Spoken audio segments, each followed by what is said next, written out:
myself.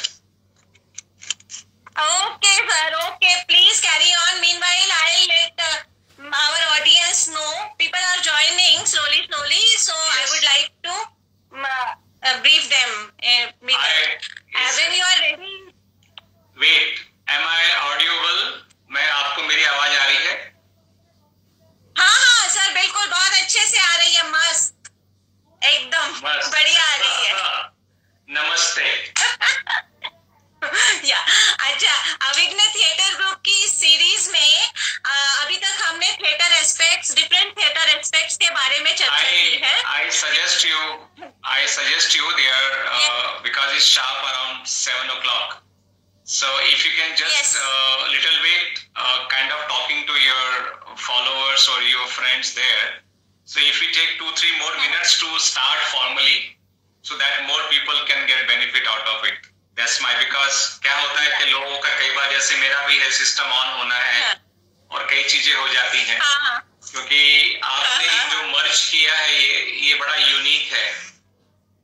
So, इसमें लोगों को, जितने अधिक लोग आपको शुरू से सुनेंगे उतना बेनिफिट होएगा, ये मेरा पर्सनल एडवाइस है। So you can take little bit along with your people.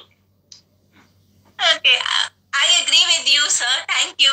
हाँ, तो इस सीरीज में हमने पहले बहुत सारे थिएटर एस्पेक्ट्स के बारे में चर्चाएं की हुई हैं। डिफरेंट राइटिंग स्किल्स हो गए, लाइट्स हो गए, साउंड्स हो गया, एक्टिंग हो गया, बैक स्टेज हो गया, मतलब बहुत सारे किए हुए हैं। अब इस सीरीज में हम जो नया ये आज हम लेकर आए हैं वो एक नया पहलू है, और वो ये है कि थिएटर में स्पिरिचुअलिटी, कितना थिएटर में स्पिरिचुअलिटी का एस्पेक्ट है। जैसे हम हमेशा कहते हैं कि life is theatre and theatre is life, तो जब लाइफ में एक स्पिरिचुअलिटी होती है वो ह्यूमन बीइंग को एक बेटर वर्जन बनाती है। सिमिलरली स्पिरिचुअलिटी थिएटर में भी है, तो अब कोई अलग से स्पिरिचुअलिटी तो होगी नहीं, वो सेम ही है। स्पिरिचुअलिटी एक ही है जो लाइफ में एप्लीकेबल है, वही स्टेज यहाँ थिएटर में भी एप्लीकेबल है। तो थिएटर में हम उसके लिए एक फॉर्मूला अपनाते हैं नवरस का, जिसके अंदर हमारे पूरे नवरस आते हैं, श्रृंगार रस से लेकर तो शांत रस तक सारे आते हैं। और क्योंकि इंसान, हम में, व्यक्ति के अंदर ही दानव से लेकर देव तक का सब कुछ होता है, और उसी में हम लोगों ने मेजर 9 रस करते हैं।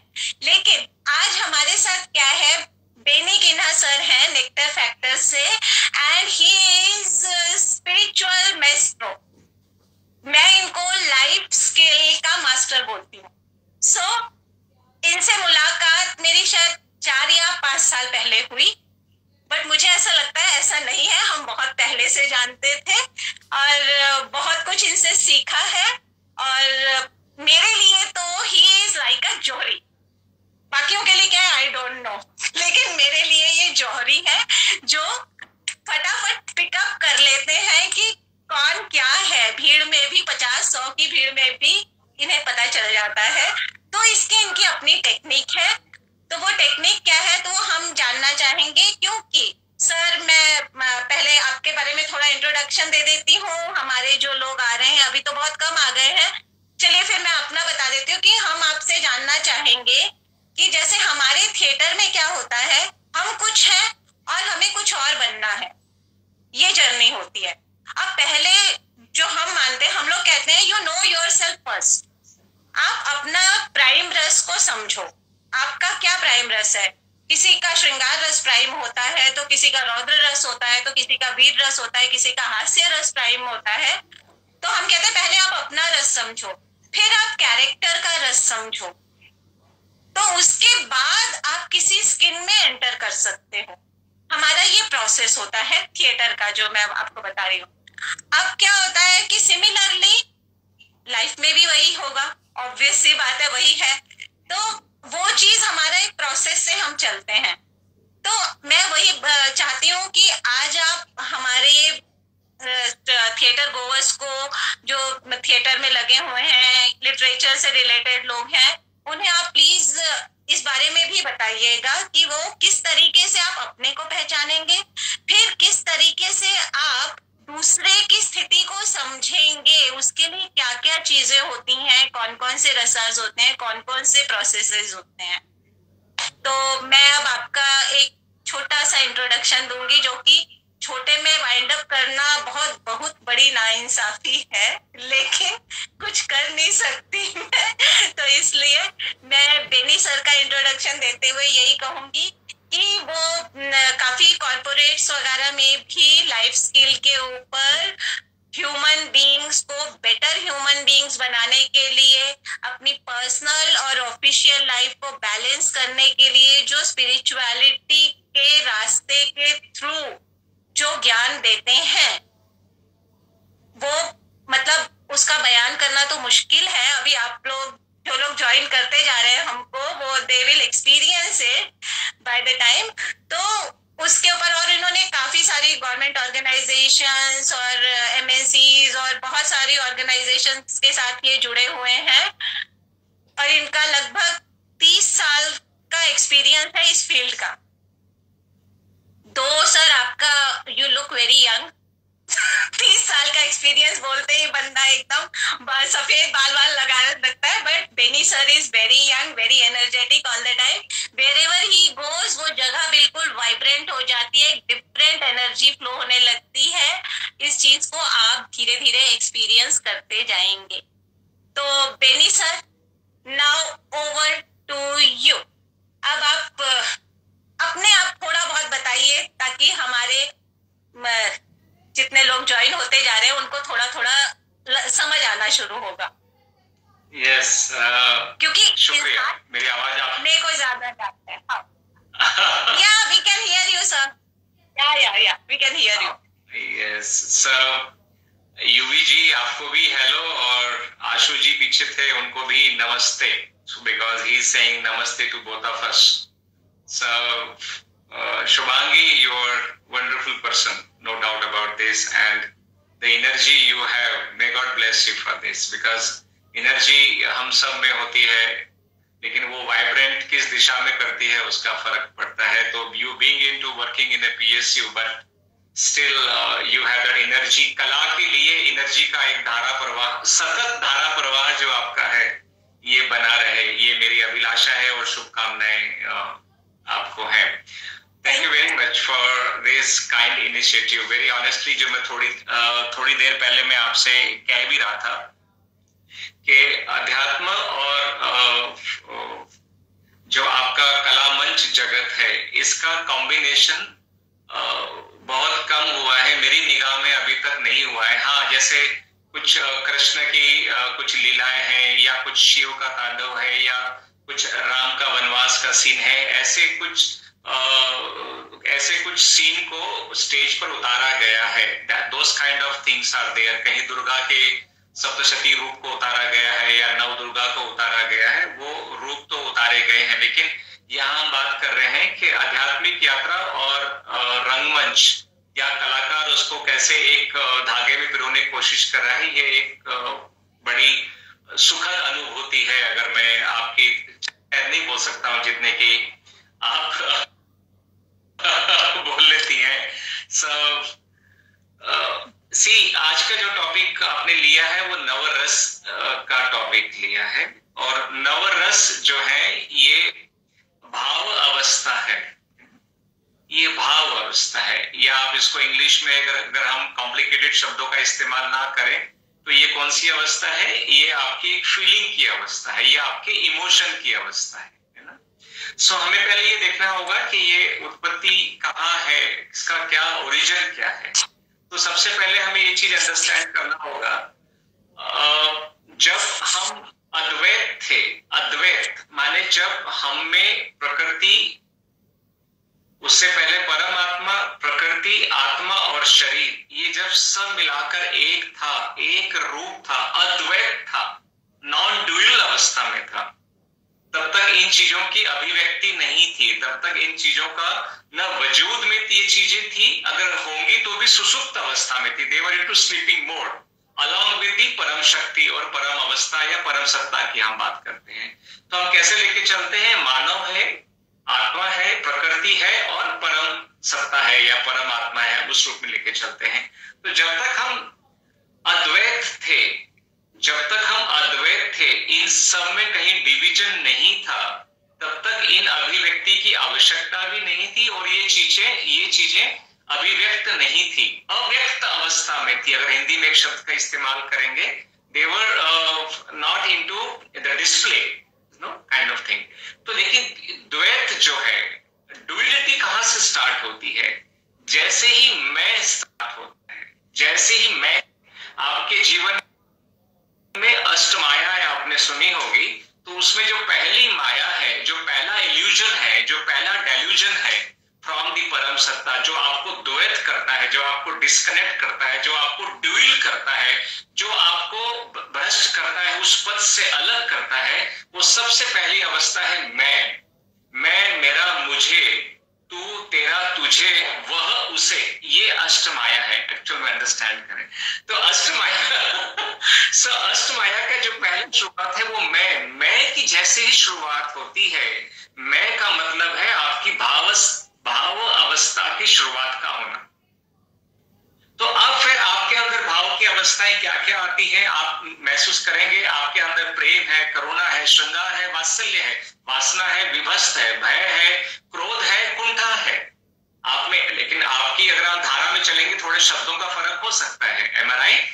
मैं जो शब्दों का इस्तेमाल कर रहा हूँ, प्रेम है, करुणा है, श्रृंगार है, वात्सल्य है, वही वासना है, वह विभस्त है, वह भय है, वह क्रोध है, और उसके बाद ग्लानि है। तो मैं नवरस को इसमें रूप में लेके चल रहा हूँ। लेकिन क्योंकि आप एक सांसारिक मानसिक अवस्था की अभिव्यक्ति आप अधिक करते हैं, तो हो सकता है कि आपके नवरस के अंदर श्रृंगार, हास्य, करुणा, रुद्र, वीर, भयानक, विभस्त, अद्भुत और शांत, ये आपकी रस की अवस्था करते हैं। तो मैं थोड़ी सी मैंने लिबर्टी ली है, जिसके अंदर मैं विभस के बाद की ग्लानि को भी लेके आ जाता हूं, अंडरस्टैंड करें। सो मैं रस की बात करता हूं, आप अंडरस्टैंड करें, ये सारे रस आपके अंदर रोज होते हैं, हम सब में ये रस होते हैं। लेकिन हमारे जीवन की प्रमुखता को देखकर किसी के किसी खास रस की अभिव्यक्ति ज्यादा होती है। But we all have this rasas because ये प्राकृतिक गुण की अवस्था है, ये मन की अवस्था है। बिना मन के आप किसी मानव के जीवन को संभव नहीं पाएंगे। तो ये मन की कोर अवस्था है, जिसके अंदर कभी प्रेम होता है, कभी करुणा होती है, कभी श्रृंगार होता है, कभी वात्सल्य होता है। आप समझते हैं? आप थोड़ा बहुत इसको आगे और एलिब्रेट करेंगे अपनी कलात्मक अभिव्यक्ति के द्वारा। वहीं जिस व्यक्ति में वासना आ रही है, अब जहां वात्सल्य है, फिर वासना भी उस व्यक्ति के अंदर है, और वही व्यक्ति कभी कभी विवश की अवस्था पैदा करता है, कभी वो भय में भी आता है, वो कभी वो ग्लानि में भी आता है। आप इस पूरे सिस्टम को समझें। तो ये जो नवरस आपके जीवन में है, या थोड़ा सा इसको सूक्ष्म अवस्था में लेके जाएंगे, तो ये 11, 12, 13, 14, 15 अवस्थाओं की तरफ भी आप इसकी सप्लीमेंट्री अवस्था में जाएंगे, तो आप उसके तरफ भी जा सकते हैं, क्योंकि हर रस की एक सप्लीमेंट अवस्था भी होती है ना, उसकी एक पर्यायवाची अवस्थाएं भी होती हैं। तो we will not go that technical aspect here, whatever time we have we will talk only about। so मनस्थिति है, और मनस्थिति जो है आपकी शारीरिक अवस्था को गवर्न करता है, ड्राइव करता है। अंडरस्टैंड कीजिए, आपकी biology is governed by the psychology. मन आपके शरीर को वश में रखता है, शरीर मन के वश में नहीं होता है। इवन अगर आप में आलस्य अगर है, तो आलस्य शरीर में प्रदर्शित होता है, शरीर के द्वारा डिस्प्ले होता है, लेकिन आलस्य शरीर की अवस्था नहीं है। आलस्य मन स्थिति की अवस्था है, जो शरीर के द्वारा प्रदर्शित होता है। आलस्य छोड़ना अगर है, तो मन स्थिति में छोड़ना होता है, बॉडी फॉलो करती है। आपकी जो मन स्थिति है, वो आपकी बायोलॉजी को ड्राइव करती है, बायोलॉजी आपकी मन स्थिति को ड्राइव नहीं करती है। आप सुबह जब उठते हैं, अपने आप जब आप उठते हैं, आपकी मनस्थिति अलग होती है, जुदा होती है, डिफरेंट होती है।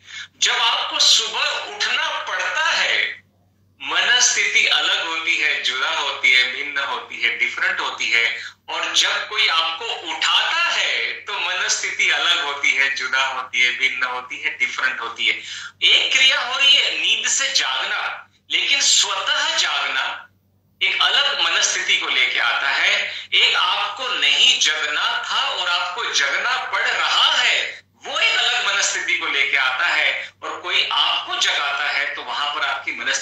होती है। मान लीजिए आप जॉब कर रहे हैं, तो आप जागने के बाद आप जब तैयार होते हैं आपकी मनस्थिति अलग होती है। जब आप तैयार होकर ऑफिस जाते हैं, रास्ते में मनस्थिति अलग होती है। ऑफिस पहुंचते ही मनस्थिति अलग होती है। ऑफिस में कुलीग से या बॉस से प्रेम मिला तो मनस्थिति अलग, लड़ाई हुई, डांट पड़ी तो मनस्थिति अलग। अगर ऑफिस में आपका दिन आपके हिसाब से निकला तो अलग, वैसे ही शाम को जब घर आते हैं, तो जब आप सुबह उठते हैं, जब आप अचेतन से चेतन अवस्था में आते हैं सुबह उठकर, और जब आप दोबारा नींद में जाते हैं, इसके बीच में आप में ये नव रस आपके पूरे जीवन में, पूरे दिन में आके गुजरे हुए होते हैं। कभी आप प्रेममय होते हैं, कभी आप करुणामय होते हैं, कभी कभी आप में श्रृंगार भी आया होता है, कभी आप में कभी वात्सल्य भी आया होता है। और आप नोट कीजिए, आप में कभी कभी वासना भी आई होती है, आप में कभी विभस्त भी आया होता है, आप कभी भयभीत भी होते हैं, और कभी कभी आप में ग्लानि भी आती है। तो ये जो नवरस है, ये आपके जीवन का अभिन्न अंग है, क्योंकि ये आपकी मनस्थिति है, और बिना मनस्थिति के मनुष्य का वजूद में रहना ये संभव नहीं है। क्योंकि मनुष्य जो है वो सिर्फ बेसिक सर्वाइवल इंस्टिंक्ट पे जिंदा नहीं रहता है। जो एनिमल्स हैं, एनिमल्स जो है वो इस सर्वाइवल इंस्टिंक्ट पे सर्वाइव करते हैं। अंडरस्टैंड करें, जैसे हिरन का बच्चा है, 10 मिनट में पैदा होते ही 10 मिनट में भागना सीख जाता है, वो उसकी बेसिक डीएनए इंस्टिंक्ट है। लेकिन मनुष्य जो है, जो बेसिक इंस्टिंक्ट है, सर्वाइवल एंड रिप्रोडक्शन, ये दो बेसिक इंस्टिंक्ट्स होती हैं जीवन में, ध्यान रखिएगा। ये पेड़ पौधों में भी पाई जाती है, ये एनिमल्स में भी पाई जाती है, और ये मनुष्य में पाई जाती है। आपको सर्वाइवल और रिप्रोडक्शन कोई सिखाता नहीं, ये बेसिक इंस्टिंक्ट में है। लेकिन चेतना का जो उच्चतम स्तर है मानव के रूप में, चेतना के उच्चतम स्तर में आपके पास ये भाव भी होते हैं, और भाव की अभिव्यक्ति भी होती है। डेलिब्रेट में आप जाएंगे तो शायद भक्ति भी एक भाव में आएगा, आप महसूस करेंगे। जो भक्ति है वो भी एक भाव है ना? श्रद्धा भी एक भाव है। तो भाई सो वो उस अवस्था में आप जाते हैं, तो मनुष्य के अंदर ये भाव उसको बाकी एनिमल्स से, बाकी चेतनाओं से एक उच्च चेतना में स्थापित करता है। ये बात को अंडरस्टैंड करें। You are born with the भावा। जब आप भाव स्थिति आप में खत्म हो जाती है, आप मानसिक विक्षिप्त माने जाते हैं। अंडरस्टैंड कीजिएगा। When you don't have any of the emotions, you are treated as a mental disorder personality. Understand? तो भाव की विरक्ति, ये जो है, ये साइकोलॉजिकल डिसऑर्डर फिनोमेनन है। तो भाव आप में होना, ये आप में आपकी एक सजग और आपका एक स्वस्थ व्यक्तित्व की निशानी है। One thing is very clear here, भाव आपके जीवन की आधारशिला है। जैसे एक वाणी को आप किसी भी में, आप ऑडियंस के अंदर भी किसी से आप ये बात कर सकते हैं, या आप भी शुभांगी ये कोशिश कर सकती हैं। आप मुझे कोई एक वाक्य बोलने की कोशिश करें, you please speak me a dialogue और you speak me a sentence, any of the sentence. लेकिन एक कंडीशन है, रुकिए, कंडीशन है। कंडीशन ये है, you speak me a sentence but without thinking first, without bringing that in your mind first. आप मुझे एक वाक्य बोलने की कोशिश कीजिए, लेकिन वो वाक्य आपके दिमाग में पहले नहीं आना चाहिए, आपके मस्तिष्क में नहीं आना चाहिए। अब थोड़ा कठिन हो गया, तो आप पाएंगे।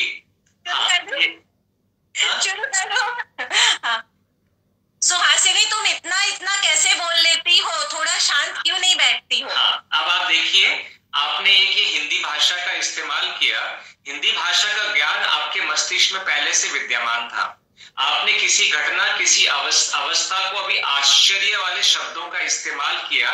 ये आप कितना बोल सकते हो, इतना कितना बोल सकते हो, इतना कैसे बोल सकते हैं, ये सब आपके मस्तिष्क में पहले सवाल के रूप में आए। आपने सिर्फ शब्दों में इनकी अभिव्यक्ति की, शब्दों में सिर्फ डिलीवरी की। आपके दिमाग में कोई बात का आना, आपके मस्तिष्क में कोई बात का आना और उसकी अभिव्यक्ति करना, उसकी डिलीवरी करना लिखकर बॉडी लैंग्वेज में या शब्दों में, ये प्रतिक्रियात्मक रूप में होता है। बिना मस्तिष्क बिना विचारों में लाए हुए एक भी शब्द का उच्चारण नहीं कर सकते। आप शब्द की बात तो छोड़िए, आप एक अक्षर का उच्चारण भी नहीं कर सकते। Understand this carefully. So whatever you speak in life, it always first occurs in your brain, in your thought process. Please. Yes. हाँ, नहीं, मेरा थोड़ा सा ना वो हो गया था, कनेक्शन का इशू हो गया था। So, आपकी जो भी अभिव्यक्ति है वो या तो शरीर में है, या शाब्दिक है, या लिखित है, वो सारी जो है प्रतिक्रियात्मक होती है। That all is the reaction. First that comes under your thought process. पहले वो विचार में आता है और सिर्फ आपकी जबान से अभिव्यक्त होता है। Understand? विचार अपने आप में कभी भी उत्पन्न नहीं होता है, विचार उत्पन्न होता है भाव पर। तो बीज कहाँ है, जमीन कहाँ है, ध्यान रखिएगा। जमीन हर विचार का, एवरी थॉट का जो जमीन है वो भाव है। तो आपके जीवन में पहले भाव आता है, भाव विचार की एक श्रृंखला को स्थापित करता है और फिर विचार शब्दों के द्वारा अभिव्यक्त होता है। तो आपके जीवन में जो कुछ भी घट रहा है, चाहे शारीरिक रूप में चाहे मानसिक रूप में, वो सब पहले भाव अवस्था में आता है। तो आपके जीवन की पूर्णता का जो आधार है, आपके जीवन की जो पूर्णता का बीज है जो धरती में गढ़ता है, वो भाव है। उसके बाद विचार आता है, उसके बाद फिर वाणी आती है, वो सब चीजें आती हैं। सो अंडरस्टैंड, ये जो नवरस है आपके जीवन में, ये एलोबरेशन में आप इसको 12, 13, 14, 15, 20 पे लेके जाएंगे कि ये जो नवरस है ये आपके जीवन का आधार क्या है उसको प्रदर्शित करता है। अगर किसी व्यक्ति के जीवन में प्रेम, करुणा, श्रृंगार, वात्सल्य बहुत अधिक अभिव्यक्त हो रहा है तो उसका जीवन आप महसूस कर सकते हैं। वहीं किसी व्यक्ति के जीवन में सिर्फ वात्सल्य ही हमेशा भी है, उसके जीवन की कल्पना भी।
आई थिंक सर से कनेक्शन खत्म हो गया। अभी हमें फिर से उन्हें ज्वाइन लेना पड़ेगा।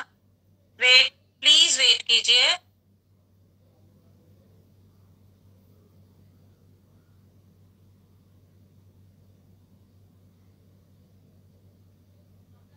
प्लीज वेट कीजिए। I think there is some problem with the connection.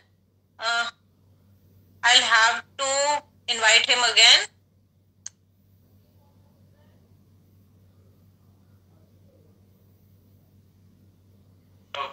I was there. You went off. Yeah. Actually, sir, there was a problem. I think there was connection problem. Okay. No इसके issues. अंदर It's थोड़ा fine. सा हमारा cut गया था। हर भाव जीवन के लिए आवश्यक है, ध्यान रखिए। कहीं आप ये नहीं कह सकते कि आप सिर्फ प्रेम, करुणा, वात्सल्य, श्रृंगार को ही अपने पास रखेंगे, वासना, विभस्त, क्रोध या ग्लानि को आप इसका तिरस्कार करेंगे, ये संभव नहीं है। ये भाव एक प्राकृतिक अवस्था में है।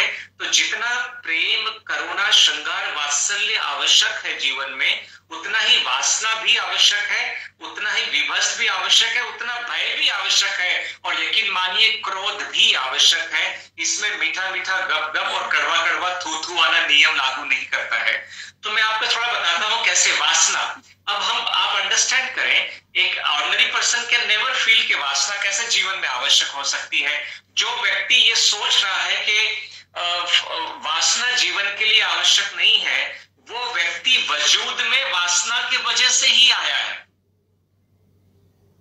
आप प्रकृति को ध्यान से देखिए, पूरी प्रकृति रिप्रोडक्शन ऑर्गन की तरह काम कर रही है, सतत धारा प्रवाह में काम कर रही है। हर पौधा, हर पशु, हर पक्षी और हर मनुष्य जो हमारे जीवन में आने की धारणा है, जो हमारे जीवन में आने का जो मार्ग प्रशस्त हुआ है, वो बिना वासना के संभव नहीं। अगर आपके जीवन में वासना का इन्वॉल्वमेंट नहीं रहा होता भाव अवस्था में, आपके रिप्रोडक्टिव ऑर्गन्स ने काम ही नहीं किया होता और आपको ये जीवन नहीं मिला होता, या आगे मानव के रूप में आप और जीवन की उत्पत्ति नहीं कर सकते। तो वासना एक निश्चित समय पर, निश्चित स्थान पर, निश्चित साथी के साथ आकर अपना काम खत्म करके चले जाती है। वासना तिरस्कृत योग्य नहीं है, तिरस्कार योग्य नहीं है। अंडरस्टैंड करें। फिर वासना बुरी कब है? आप हमेशा वासना में ही ग्रसित रहे तब वासना बुरी बनती है। आप अंडरस्टैंड करें इस बात को। काम बुरा नहीं, हमेशा कामुकता बनी रहे तब अभिव्यक्ति जो है वो दूषित होती है। अंडरस्टैंड? तो काम, वासना अपने आप में एक तिरस्कार की अवस्था नहीं है। आप हमेशा वासना में रहें, आप हमेशा कामुकता में रहेंगे, वहां पर आप शुरू हो।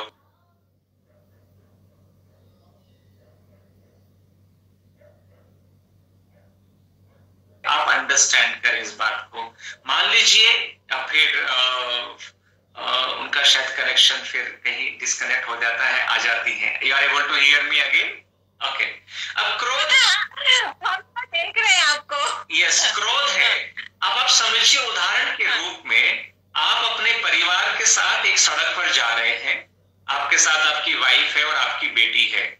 उस सड़क पर कोई मनचला या ईव टीजिंग आपकी पत्नी या बेटी शब्द कहता है, या मानिए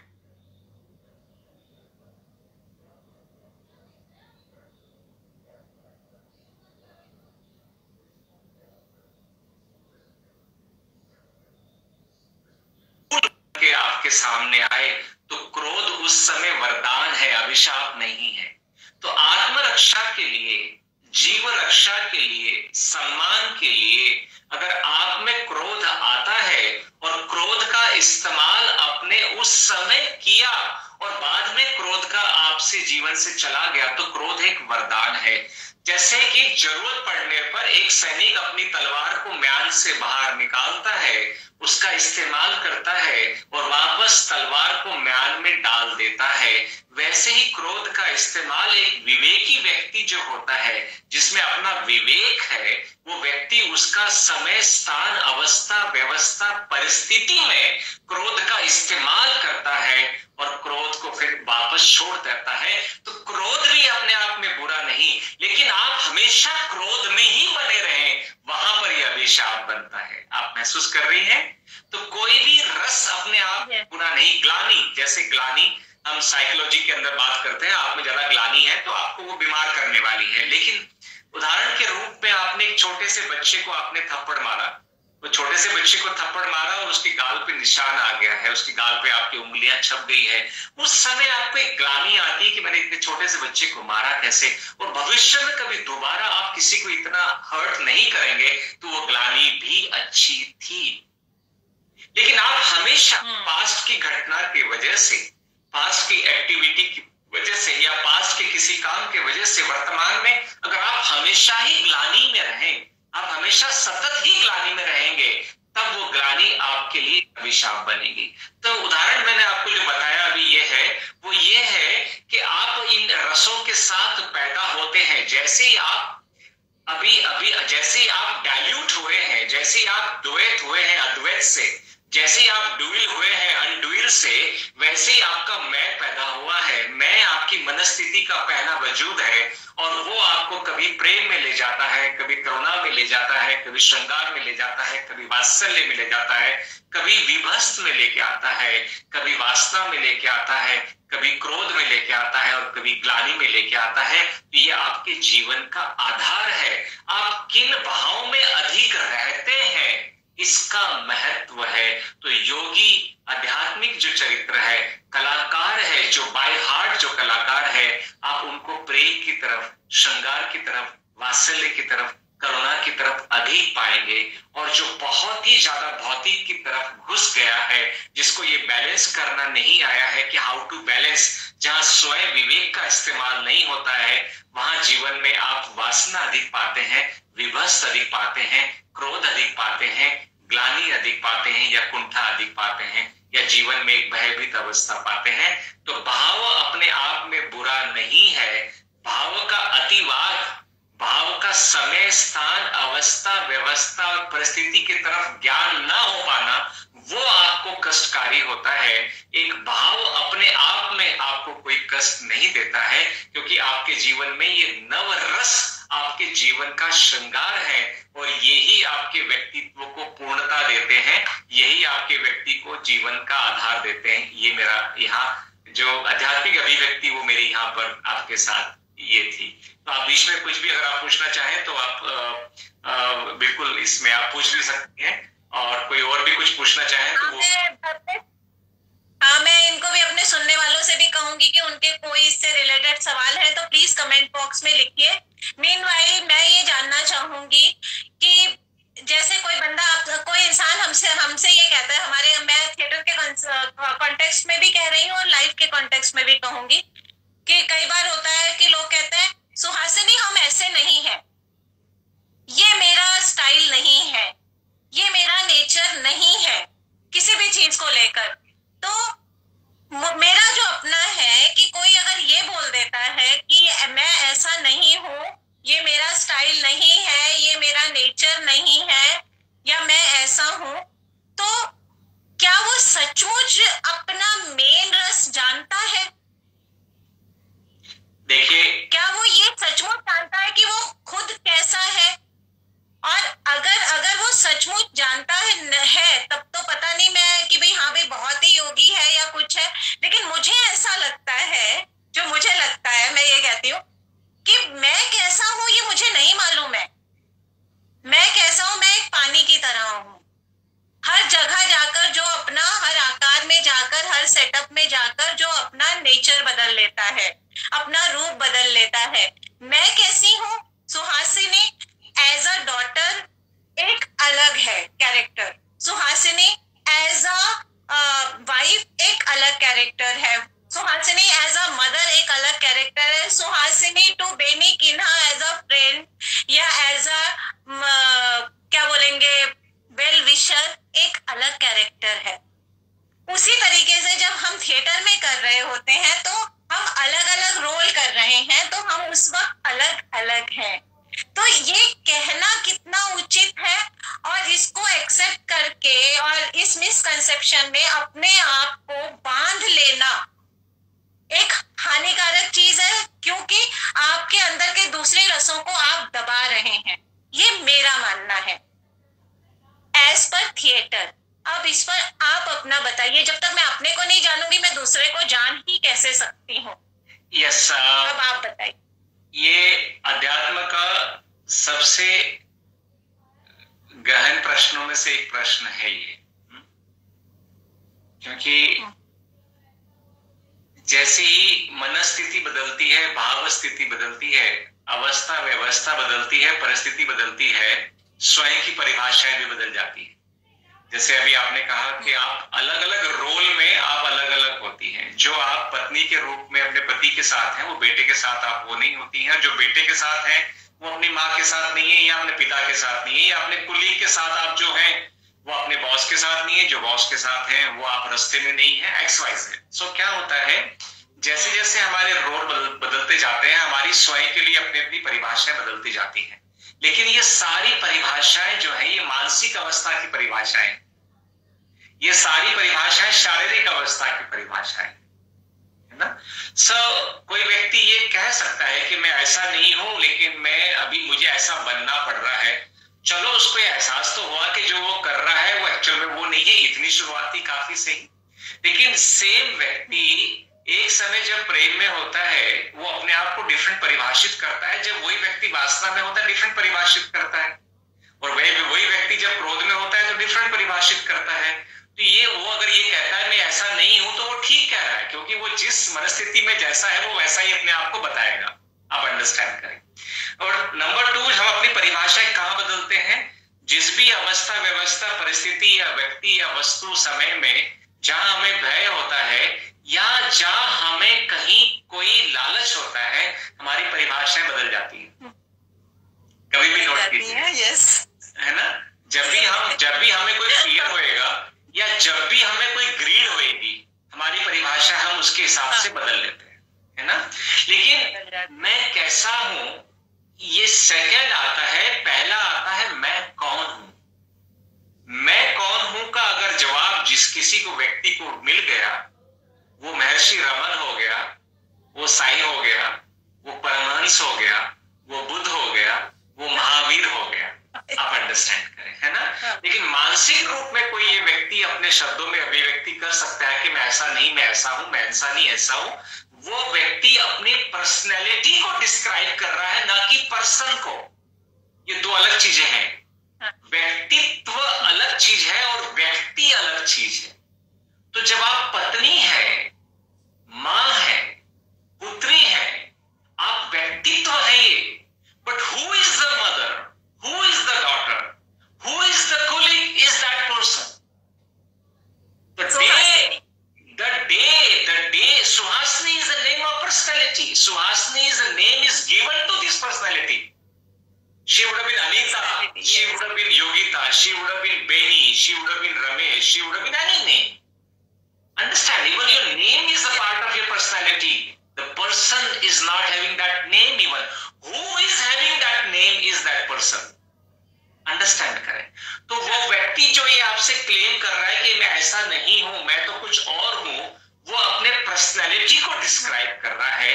जिस दिन वो पर्सन को जान जाएगा कि मैं कौन हूं और कैसा हूं, वो इन शब्दों का इस्तेमाल भी नहीं करेगा, क्योंकि उसको पता है ये कहने का कोई फायदा भी नहीं है। सही है। अच्छा सर, एक सवाल आया है आशु की तरफ से। सर, ध्यान करते वक्त अचानक से मन व्याकुल क्यों हो जाता है? इससे मैं थिएटर के साथ जोड़ रही हूँ। ये हमारे थिएटर में हम लोगों को ये बहुत चीज फेस करनी पड़ती है कि हम बोलते बोलते डायलॉग एकदम भूल जाते हैं, हमारा दिमाग कहीं और चला जाता है, इट मीन्स हमारा कंसंट्रेशन कहीं खत्म हो जाता है। कई बारी रिहर्सल्स में होता है, वो तो हम रेक्टिफाई कर लेते हैं रिहर्सल्स में कि कल के रिहर्सल में भूल गया तो मार खाएगा, लेकिन जब लाइव शो होता है यू कैन नॉट एस्केप उस चीज से। तब आपको फिर हम दूसरी चीजें, हमारे थिएटर में कुछ दूसरी चीजें होती हैं जो हम लेते हैं। बट अब ये मामला जो कंसंट्रेशन से है कि ध्यान करते वक्त अचानक मन व्याकुल हो जाता है, डायलॉग बोलते वक्त अचानक हम भूल जाते हैं, तो इसको बताइए जब तक इससे कैसे पार पाना है इससे। जब तक कलाकार और कला में विभक्त रहेगा, डाइल्यूट रहेगा, तब तक कलाकार डायलॉग भूलता रहेगा। जिस दिन रोल करने वाला कलाकार और रोल एक हो जाएगा, जिस दिन उस रोल में से दिमाग निकल जाएगा, दिमाग हट जाएगा, इंटेलेक्ट हट जाएगा, उस दिन डायलॉग भूलने के बाद भी जो कुछ बोलेगा वो डायलॉग से अधिक एप्रोप्रिएट होएगा। तो जब तक कलाकार और रोल के बीच में एक डिस्कनेक्ट है, तब तक आप दिमाग से रट्टा मार के डायलॉग याद करोगे और भूलने की पूरी संभावना है। जब रोल आत्मसात हो जाएगा, ये संभव नहीं कि आप डायलॉग भूल जाएं। क्योंकि आप डायलॉग की आत्मा को कुछ शब्दों का हेरी फेरी भी किया होगा तो भी जो आप बोलेंगे वो एप्रोप्रिएट सीन के हिसाब से होगा। तो रोल जो भी होता है वो आत्मसात करके रोल होता है। इसको आपको कला के हिसाब से उदाहरण देता हूं। You must have heard of shehnai Bismillah Khan. Yes, है ना? बिस्मिल्लाह खान जब शहनाई बजाता है तब तक कभी किसी ऑडियंस को मजा नहीं आता। अंडरस्टैंड कीजिए मैं क्या कह रहा हूं, ध्यान से सुनिएगा।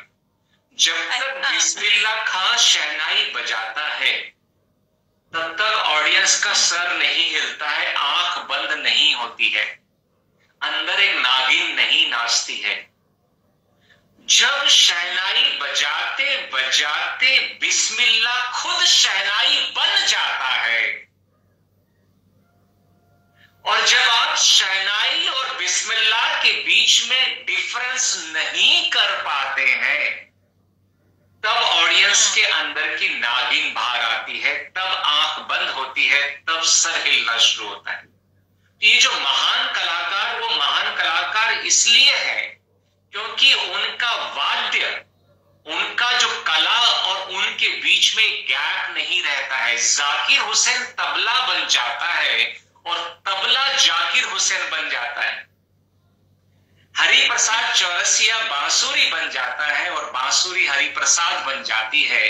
तब ये ऐसे फूल पैदा होते हैं जो सदियों तक आप जिनका नाम याद रखते हैं। तो जिस दिन कलाकार और कला एक हो जाता है, जब तक नर्तकी और नृत्य एक ना हो जाए साधना नहीं शुरू होती। अंडरस्टैंड? तो अगर आप आर्टिस्टिक जीवन में हैं, जब तक इंटेलेक्ट माइंड में डायलॉग को याद करने की कोशिश करेंगे तब तक भूलेंगे और गलती करेंगे। जिस दिन वो रोल आत्मसात हो गया, चाहे देवता का या पिशाच का, पिशाच भी बनना है तो ऐसा कि देवता थर-थर कांपे, और देवता भी बनना तो ऐसा कि पिशाच तुम्हारे आगे नाचे। तो देवता बनना सीखें और पिशाच भी बनना सीखें, तब कलाकार आप पूर्ण बनेंगे। इस बात को रखें। तो ये एक डायलॉग भूलने की बात को मैंने आपको ये कहा कि रोल को आज आत्मसात करना शुरू होए, चाहे सती सावित्री का रोल है, चाहे वैश्या का रोल है, दोनों रोल में उतरना आना चाहिए। अंडरस्टैंड करें यहाँ पर। ओके, अब इनका एक सवाल था कि मैं ध्यान करने बैठता हूं, ध्यान करता हूं तो बहुत विचार आते हैं। तो अभी मेरा एक थंब रूल को अंडरस्टैंड करें, कोई भी ध्यान नहीं करता है। ये आपने कथावाचकों से और पंडितों से, पुरोहितों से, इनसे आपने ध्यान करने की विधियां जान ली हैं।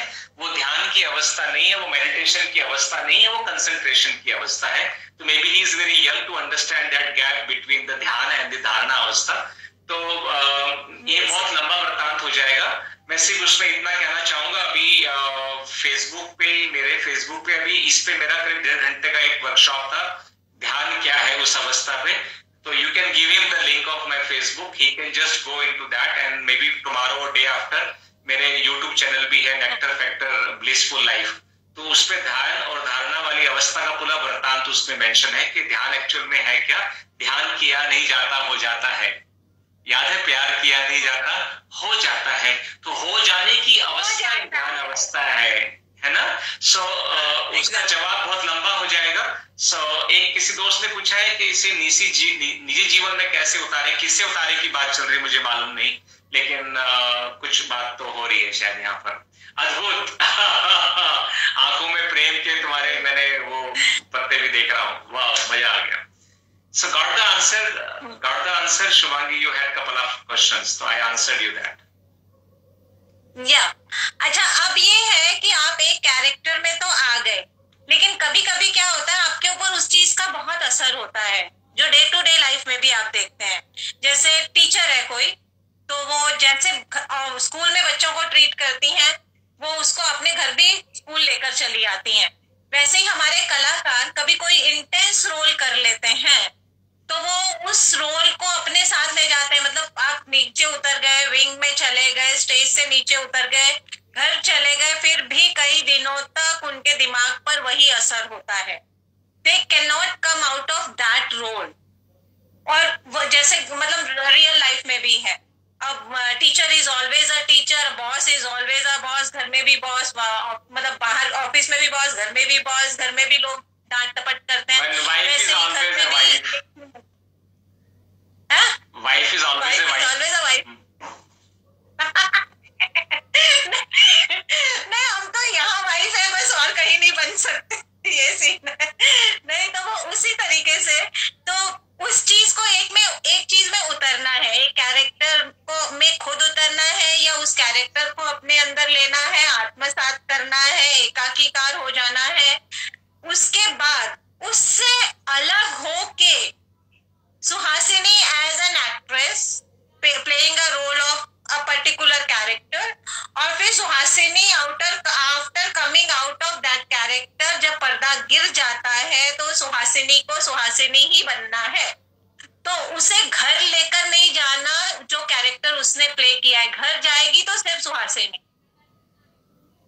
उसके लिए क्या करना चाहिए, कुछ डेलिब्रेट एफर्ट कैसे उतार के फेंका जाए, कुछ डेलिब्रेट एफर्ट मत कीजिए, उसके साथ थोड़े दिन जिए, थोड़ा समय उसके साथ जिए। और ये घटना सिर्फ कलाकार के साथ नहीं होती है। आप नोट करें, कोई अच्छी एक्शन मूवी देख के बाहर ऑडियंस निकलती है तो भी खंबे को मुक्का मार के चलती है रास्ते में। एग्जैक्टली। सिर्फ आप उस रोल में नहीं उतरे, आप रोल में नहीं उतरे, इवन आप ऑडियंस के अंदर भी उतरे। तो आप ही नहीं, ऑडियंस भी कुछ समय लेती है उससे बाहर आने में, कि मैं ब्रूस ली नहीं हूं भाई, अपनी औकात में आ जाऊं, मैं धर्मेंद्र नहीं हूं, डिशुम में 20 लोगों को नहीं मार सकता। तो पहला है कि आप अगर उस मोमेंटम में आ गए हैं तो डेलिबरेट एफर्ट मत कीजिएगा उससे बाहर आने का, कुछ समय उसके साथ जी ले यारा। अंडरस्टैंड? एक जैसे ही पर्दा गिरता है अंदर कुछ छूटता है, आप चाहे या ना चाहे। जैसे ही पर्दा गिरता है अंदर कुछ छूटता है आपके अंदर से, जैसे नींद में सो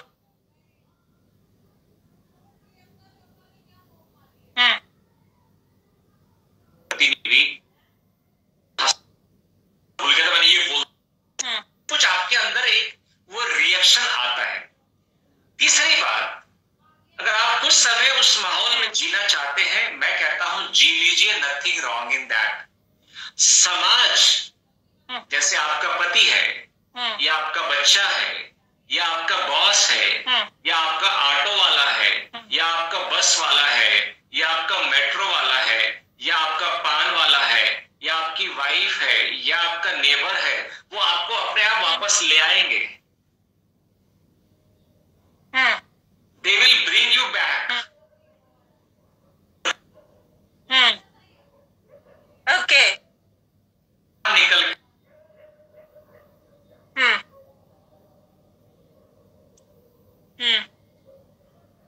रोल के लिए, और वो जब रोल पूरा हो गया और मूवी भी रिलीज हो गई, तो उसके बाद वो कलाकार का सुसाइड का इंफॉर्मेशन निकल के आया था। ये एक दो केसेस ही ऐसे निकल के आए, क्योंकि एक जब आप रोल खत्म करते हैं, आप सामाजिक जीवन में दूसरा रोल चालू कर देते हैं। आप नोट कीजिए, आप हर वक्त एक्टिंग में हैं,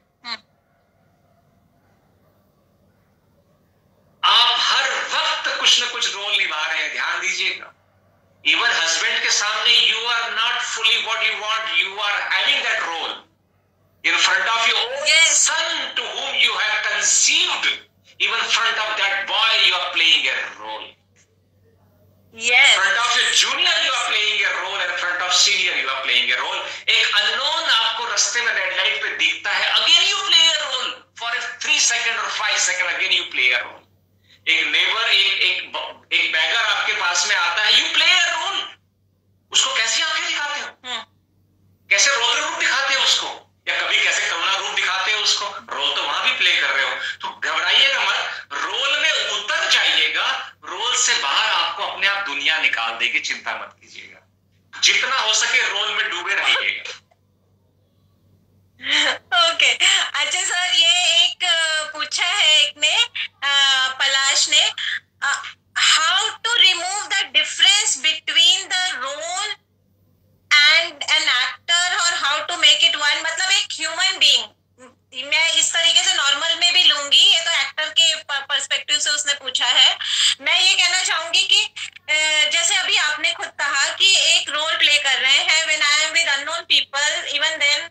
am playing a role. When I am with my subordinates, I am playing a role. When I am with my seniors, I am playing a role. तो उस डिफरेंस को कम कैसे किया जाए, ताकि मेरे ख्याल से शायद ये कहना चाहते हैं कि कैसे जेन्युइन हुआ जा सकता है while playing a role. दोस्त, ये गलती मत करना। ये दुनिया एक रंगमंच है। आप किसी और व्यक्ति को भी ओरिजिनल एक्सेप्ट नहीं कर पाएंगे। आप अगर मैरिड हैं, आप कभी भी अपनी वाइफ को ओरिजिनल एक्सेप्ट नहीं कर पाएंगे। आप अगर पुत्र हैं तो कभी अपने माँ बाप को भी ओरिजिनल एक्सेप्ट नहीं कर पाएंगे। हर व्यक्ति रोल कर रहा है, एक्सेप्ट इट। अगर व्यक्ति जैसा है वैसा आपके सामने, या तो वो तो संभव नहीं, वो तो संभव नहीं। चेहरा लगाया हुआ है। जब तक आप कुछ खोने का भय अपने मन से नहीं निकाल देते हैं, और जब तक आप कुछ पाने की लालसा अपने मन से नहीं निकाल देते हैं, आप ओरिजिनल नहीं हो सकते। फिर तो जोगी बनना पड़ेगा, इस रास्ते पे आना पड़ेगा, जीसस क्राइस्ट बनना पड़ेगा, बुद्ध बनना पड़ेगा, महावीर बनना पड़ेगा। जब तक क्राइस्ट नहीं, जब तक कबीर नहीं हो, जब तक बाबा नानक नहीं हो, जब तक बुद्ध महावीर नहीं हो, आप रोल में ही ठीक हो तो आपका वजूद है, अदरवाइज आप बचोगे नहीं। मतलब आप वो डिफरेंस नहीं, आपको कहीं ना कहीं वो मेंटेन करना पड़ेगा, वरना आप निकल भी नहीं सकते बाहर कभी। हाँ, नो, आप चाहे या ना चाहे, कॉन्शियसली और unconsciously you are doing it, directly और indirectly you are doing it. Yes, we all are playing a role, we all are playing a role. Absolutely, we all are dramatic, we are dramatized, we all are playing on our scripts. Everyone is doing drama, absolutely, understand this carefully. कुछ deliberate जाकर stage पे उतर के एक लिखे हुए ड्रामे को कर रहे हैं, और कुछ लोग बिना लिखे हुए ड्रामे को जिंदगी में कर रहे हैं। ड्रामा तो हर व्यक्ति कर रहे हैं। एग्जैक्टली, कहते हैं ना, life itself is a drama, और थिएटर वाले उस ड्रामे में भी ड्रामा कर रहे हैं, play with in the play. Number two, you said it कि you don't want to behave a role. It means you are knowing who are you, and you are knowing you are playing a role. Now let me ask, so you ask this question to yourself, who are you? If you get the answer, who are you, you will not have this question. Definitely. जब तक आपका कर्ता का भाव है, till the time you have a feeling, a notion of being an actor, you have this question. The moment आप में दृष्टा का भाव आ जाएगा कि I am not the actor or doer, तब ये क्वेश्चन खत्म हो जाएगा।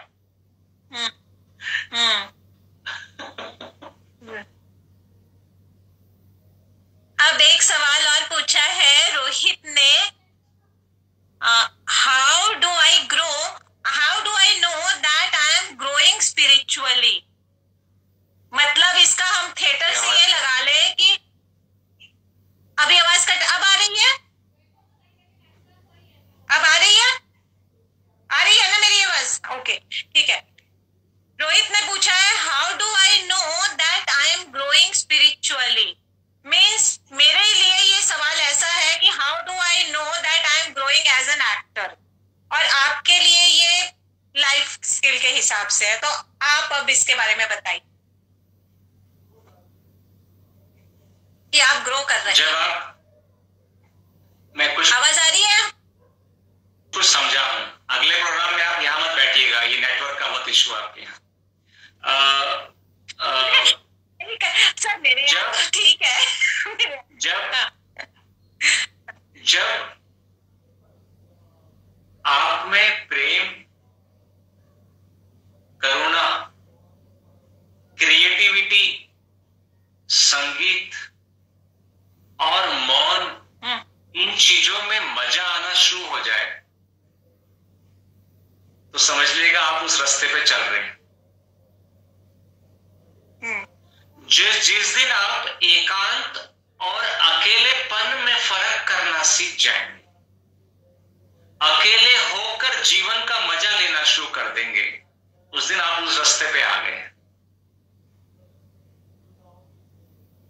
जिस दिन आपको गुस्सा आया, आपको जिसने गुस्सा दिलाया उसमें कमी ना ढूंढकर ये खुद से सवाल पूछा कि मुझे गुस्सा आया, इसका मतलब कहीं कुछ बाकी है मेरे दोस्त। ये जब खुद से पूछना आया तब मालूम चलता है कि आध्यात्मिक यात्रा फिल्म अभी बाकी है मेरे दोस्त, मुझ में कुछ न कुछ कमी बाकी है मेरे दोस्त। उसने तो सिर्फ आकर मुझे जगाया कि मुझ में गुस्सा लाया। उस दिन आपको मालूम चलता है कि आप जीवन की पूर्णता की तरफ चल रहे हैं। इसको हमारे यहाँ पर ये कहेंगे थिएटर में कि आपका प्रोसेस पूरा नहीं हुआ। जब तक आप अपना प्रोसेस पूरा नहीं करते हो तब तक आप एक किसी पर्टिकुलर रोल के लिए तैयार नहीं होते हो, तब कहीं ना कहीं कुछ ना कुछ कमियां रह जाती हैं। वही मैंने कहा, जीवन एक बड़ा रंगमंच है और आप 1-2 घंटे का नाटक करते हैं, ये उसका एक छोटा रंगमंच है। तो आप यूनिट टेस्ट देते देते फाइनल टेस्ट की तैयारी कर लेते हैं। तो ये जो आप रंगमंच पे नियम अपना रहे हैं, ये जीवन में अपनाए जा सकते हैं, क्योंकि जीवन भी एक रंगमंच है। वो कौन सी मूवी थी, वो आनंद की, शायद राजेश खन्ना और अमिताभ बच्चन की आनंद की शायद, वो डायलॉग, ये दुनिया एक रंगमंच है और हम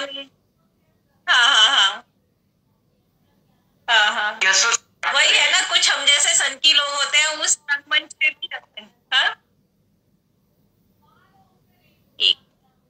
जाकिर हुसैन, सच कहा आपने, सत्य बर्दाश्त नहीं होता। यहाँ है कि जाकिर हुसैन और तबला एक कैसे होते हैं, वैसे भी एक्टर और रोल एक कैसे बने। Hello, I think some connection problem is there.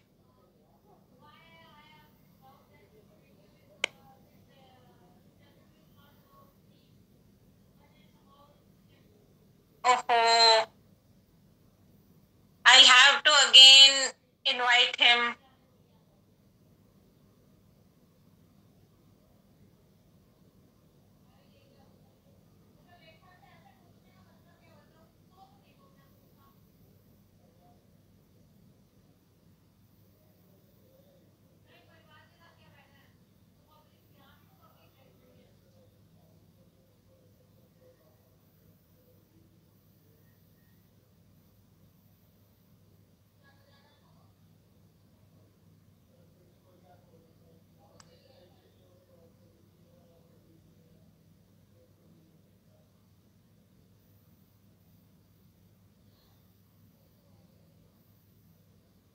Please wait, we are inviting him once again. I think there is some network issue.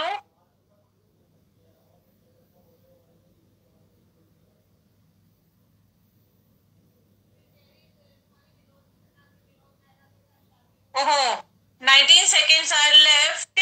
So we will continue it again. Please stay.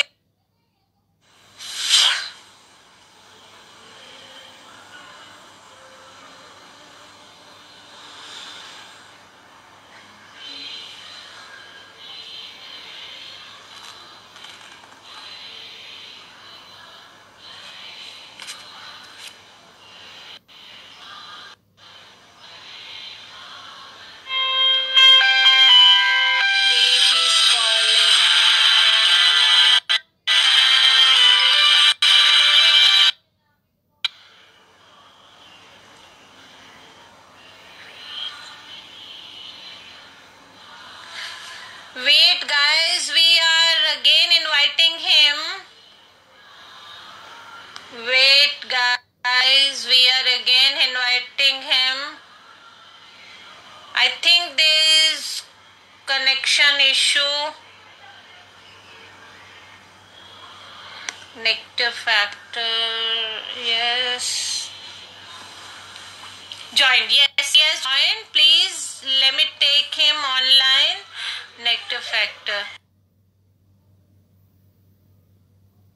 we are waiting for acceptance. या time out हो गया था. Hello. So, actually मुझे आपका invite नहीं आ रहा था. मैं इसलिए आपको. ओके. नहीं टाइम भी आउट हो गया. हाँ सर, कुछ क्वेश्चंस भी आए हैं. So it's already 1 hour. I can understand. नहीं, कुछ क्वेश्चंस आए, बच्चों ने अब सुन लिया है तो उसके बाद क्वेश्चंस किए. वो वाले क्वेश्चंस तो निकल गए जो मेरे इसमें था. 1 मिनट. एक क्वेश्चन मुझे तो याद है कि हाँ अंकित, please guys repeat the questions because this is the next session now, so we don't have previous questions here. Repeat the questions please. Okay, no hassles. So meanwhile they can come and join. So this is what is all about this is all about the role of bhava in your life. No, your whole life is in and around the bhavas. Yes. विचार और अभिव्यक्ति एक बहुत secondary है, important है, नपुंसक है, उसका कोई रोल नहीं है. आपकी अभिव्यक्ति में जो प्राण है वो भाव का है. अंडरस्टैंड? Yes exactly. और पूरा जीवन एक अभिव्यक्ति है और पूरा जीवन एक रोल है, और उसमें अगर प्राण है तो मजा आ गया. किसी के आई लव यू में इतना मिल जाता है कि जान दी जा सकती है, और किसी के आई लव यू में इतनी नफरत मिलती है कि जान ली जा सकती है. सो सारा खेल भावनाओं का है. So this is what is my question. So we although because your audience is all your artistic people, they know. So if anything else you want to see. हमारी ऑडियंस सारे थिएटर वाले ही होते हैं, तो they see in that perspective only because theatre में तो सभी कुछ आ जाता है ना, तो इसलिए आध्यात्म तो सबसे ज्यादा, इसीलिए थिएटर आध्यात्मिक हो सकता है. तो नहीं दिख रहे हैं. अच्छा, somebody was saying अब तो मेरे ख्याल से दिख रहे हैं. एक्चुअली पिछले सेशन में 3-4 क्वेश्चंस आ गए थे, तो वो नो हैसल्स. सो फिर कभी हम दोबारा फिर जुड़ जाएंगे. और किसी दिन आपके थिएटर के लोगों के साथ हम लोग, ये खत्म होगा तो लाइव बैठ के बातें करेंगे. हाँ सही बात है. सो सर बहुत बहुत थैंक यू. वैसे तो मतलब मेरा तो एंड है नहीं है, बट हमारे थिएटर गोअर्स के साथ तो इस सेशन का एंड कर लेते हैं फिर, है ना. So thank you so much for being. Grace of God, may God bless, health, happiness, और ये जीवन का रंगमंच मुबारक हो. अपना अपना रोल खेल कर जाए ताकि सेम रोल खेलने के लिए दोबारा ना आए. सर एक क्वेश्चन आ गया ना, I like it, so you please answer this question. जैसा कि आपने बताया कि नवरस नेचुरल है, तो हम इन्हें खुद पर ज्यादा हावी होने से कैसे रोकें? आपके अभी आपने कहा ये नेचुरल है, तो आप कैसे रोक सकते हैं?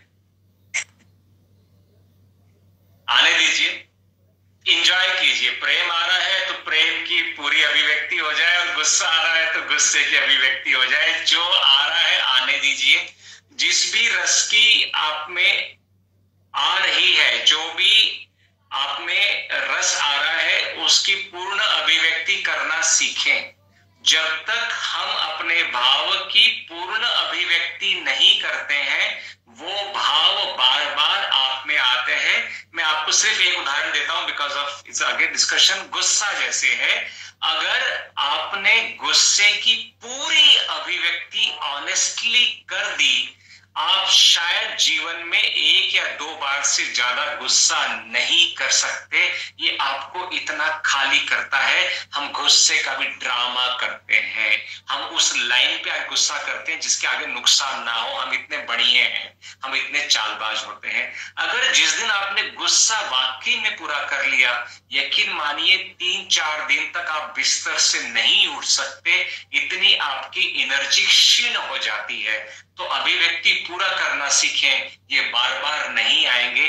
फुदकियां मारना छोड़िए, फुलझड़ियां छोड़ना छोड़िए. छोड़ना है जिस दिन तो बम फोड़िए, ताकि दोबारा बम फोड़ने में हाथ कांपे. Thank you very much. ठीक है। तो इसके साथ ही ये है कि हम जो भी काम करें, जब भी हम रोल प्ले करें थिएटर में भी, अपने स्टेज पर भी, तो पूरी तरीके से उसको 100% उस भाव को महसूस करें और उस भाव को जिए और उस भाव की अभिव्यक्ति करें।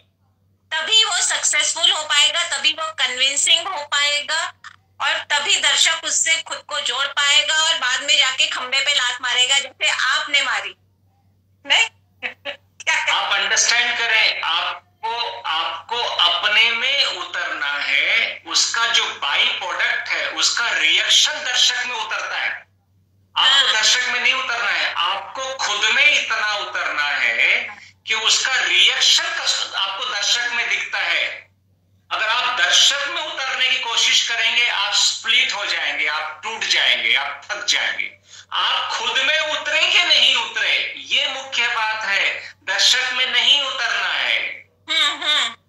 मतलब इस समय में आपको अच्छा लग रहा हूं इसलिए नहीं कि मुझे आपको अच्छा इम्प्रेस करना है। मैं जो आपसे कह रहा हूं ये मेरा कन्विक्शन लेवल है, ये मेरे जीवन की धारा है, मेरा ये आत्मसात है, इसलिए मैं आपको अच्छा लग रहा हूं। मैं आपको अच्छा लगूं, मैं इसलिए ऐसा बोलूंगा तो मैं टूट जाऊंगा। हाँ, because you cannot make each and everyone happy, is it? No, that is a very secondary, वो बड़ा ही बुकी स्टेटमेंट हो गया। No, not that. यहाँ कोई दूसरा है ही, ये सारी निज की यात्रा है, की यात्रा है, दूसरा तो कोई है ही नहीं। जब आप रोल में उतरते हैं तो आपकी अपनी यात्रा है, दर्शक है कहाँ बीच में इसमें? हाँ, एग्जैक्टली, सही है। yes. दर्शक के लिए कुछ नहीं करना है, अपनी पूर्णता के लिए करना है, ध्यान रखिएगा। जब आप अपने लिए कर लोगे, अपनी खुशी के लिए, अपने इसके लिए कर लोगे, तो भाव पहुंचेगा, 100% पहुंच जाएगा। आप मैखाने में मैं पीजिए, लोगों को अपने आप शराबी नजर आ जाओगे। सही बात है। Exactly. कपड़ों पर शराब डालकर शराबी नजर, मैं खाने में मैं को पूरा उतारोगे हलक से, तभी तो शराबी नजर आओगे। एग्जैक्टली, सही है, एग्जैक्टली। है ना, मैं ये कह रहा हूँ। हाँ, वो बन जाओ जो जितने एंगल से 360 डिग्री एंगल से आपको देख रहे हैं, उनको वैसा नजर आओगे। हाँ, आपको उसी बनना है, flawlessly, effortlessly। सही है, मजा आ गया ना? बहुत ज्यादा। और मुझे तो हमेशा ही आता है, नो डाउट। तो क्या कहते हैं, हमारा तो कंटिन्यू रहेगा, बट अभी हम अपने जो दर्शक हैं उन लोगों से विदा लेते हैं। तो thank you everyone to be here. इसका मुझे भेज दीजिए। हाँ, पक्का sir. Grace of God. Thank you, same. Grace of God. Grace of God. Same to you. Thank you, same. You disconnect me. I don't know how to do it. Okay, I'll do it. Bye. Bye. Are you sure that you want to end your live video?